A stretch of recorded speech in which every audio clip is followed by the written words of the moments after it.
Ngiyangibingelela nonke abalandeli bale khasi. Ngiphinde ngibonge futhi ukuthi nithathele ithuba nabuka lama video. Ngibingelela nina nonke bogobela, ngibingelela ugedla. Nonke ukuhlukahlana kwenu nibuka le video. Ngiyazi ukuthi lana kudidiyelwe yonke inhlobo yabantu. Khona abantu abathatha lamakhambi ngokuthi bawusiza nabanye abantu, noma khona abathatha lamakhambi ngokuthi bafuna ukuyozisiza bona noma ukusizakala bona. Okungenake futhi inkinga nalokho. Namhlanje nginiphathele enye induku futhi yokubethela ekhaya. Le nduku inamandla kakhulu le nduku, ngoba le nduku mawuyisebenzisa noma le nduku mawuzobethela ngayo ekhaya, mayifika umthakathi ebusuku, ufika kubona engazi ukuthi wena uyihlalele nje egcekeni phakathi namabili impela. Noma ngabe ufika ngasikhathi sini, uzothi meqhamuka kubona engathi lo muntu akalala usahlele eminyango ngalesikhathi. Nezithi ezithi zizohlasela zifike zikubone engazi ukuthi uhlele eminyango, uyazibona iqhamuka. Namasela athi azongena nawo kubona engathi uhlele eminyango uwabhekile. Ngoba lo muthi lo mangabe uzowuhlanganisa udinga ngisho isithombe sakho imbali ukuthi usishise nawo usifake nalo muthi. Inamandla kakhulu-ke le nduku impela uma ufuna uqinisa ikhaya, ngoba ivika kaningi, ivika izitha, ivika abathakathi, ivike kanye namasela. Le nduku-ke lena-ke ake sikhwele phezu kwayo, noma ake sikhulume ngayo-ke le nduku-ke manje. Lana-ke uzodinga ukuthi ungitholele isithombe sakho, sithathe usibeke eceleni njengamanje isithombe sakho.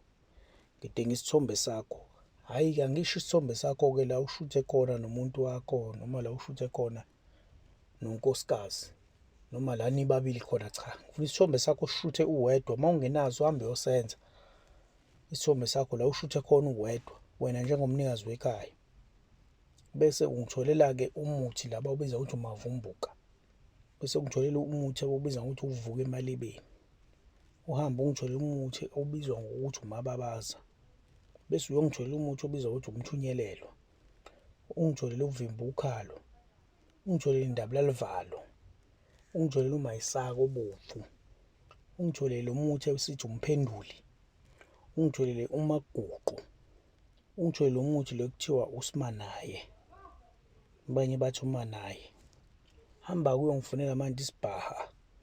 Bese-ke ungitholela isikhumba senhlwathi.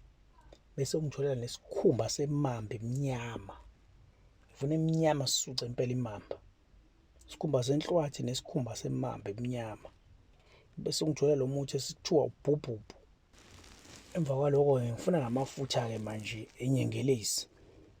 Into ozoyenza-ke mase uthole wonke lamakhubalo, yikhumba lezi ey'nyoka kanye nanamafutha enyengelezi, usungitholela-ke isithombe sakho vele ususibekele eceleni. Into ozoyenza-ke manje usugaya wonke lamakhubalo, wagaya beyimvithi okanye befine, ney'khumba lezi zey'nyoka nazo uy'gaye. Uthatha lo muthi manje ufaka la, uyawufaka uxuba namafutha lawa kanye naley'khumba zey'nyoka esey'gayiwe. Amafutha-ke ila mafutha enyengelezi uxova ngawo, uxove ngawo, uxove ngawo. Amafutha-ke enyengelezi atholakala emancane, ngeke uwathole ngaphezu kwebhodlela lesigxabu, ngoba inyengelezi ayinawo amafutha kahle. Usuke ube nenhlanhla uma uzothola iniphu, bayibizise-ke impela iniphu yakhona. Kumele-ke ungasabi ukukhokha nawe, uwathenge impela, uwathenge athi xaxa, ngoba kule nduku le kudingakala impela athi ukuba maningi amafutha enyengelezi, ngoba kufuna izibe isitaputapu impela ngawo amafutha lawo enyengelezi. Into ozongenzela yona-ke lapho-ke uma usukwenzile lokho engikushilo, hamba uyomba umgodi. Ngifuna imigodi emibili kuphela, angishaye emakhoneni, ngishaye kuphi, ngifuna imigodi emibili. Ngifuna ungishayele umgodi owodwa phakathi negceke okanye phakathi nebala, bese ungishayela umgodi owodwa isenta yesango. Bese ungitholela amabhodlela amabili, kule mabhodlela lawa abake bawasebenzise for igqabo, bathi isiphondo ngala ngasemaXhoseni okanye emampondweni. Ungitholela amabhodlela amabili. Into ozoyenza-ke manje, thatha lesithombe sakho-ke, sishise, sibhale ngomlilo. Ngifuna imvuthu yaso lesithombe. Into ozoyenza-ke le mvutho yalesithombe uzoyithatha nayo uyihlanganise nalo muthi, uyaxova ndawonye, uyaxova ndawonye, uyaxova ndawonye, vele sekuhlangene namafutha konke, uyaxova ndawonye, uyaxova ndawonye, kuyahlangana. Bese uyakuthatha-ke ukufaka kula mabhodlela omabili.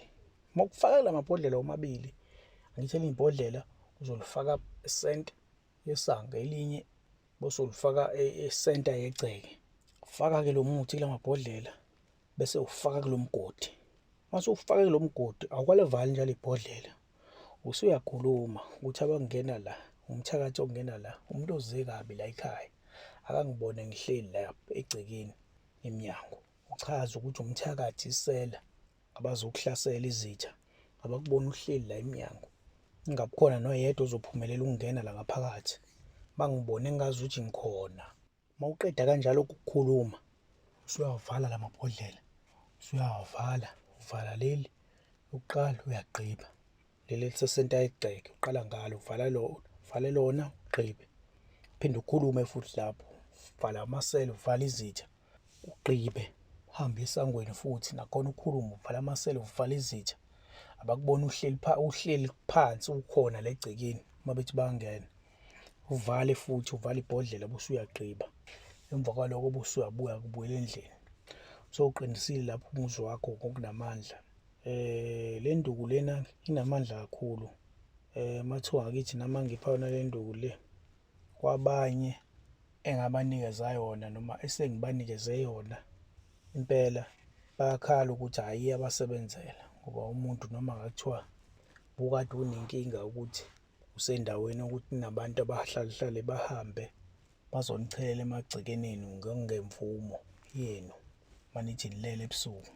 Hhayi, emva kokufaka le nduku kushaya umoya, ngoba umuntu osuke efika ethi uzoganga uyayibona wena uhleli ngaphandle bese ethi hawu, ngalesikhathi mhlawumbe ufika u-1 ebusuku noma ufika sekuyintathu impela lesikhathi ecabanga ukuthi ulela, athi ngalesikhathi uhleli emnyango, uhleli wenzani, abaleka ayiphule.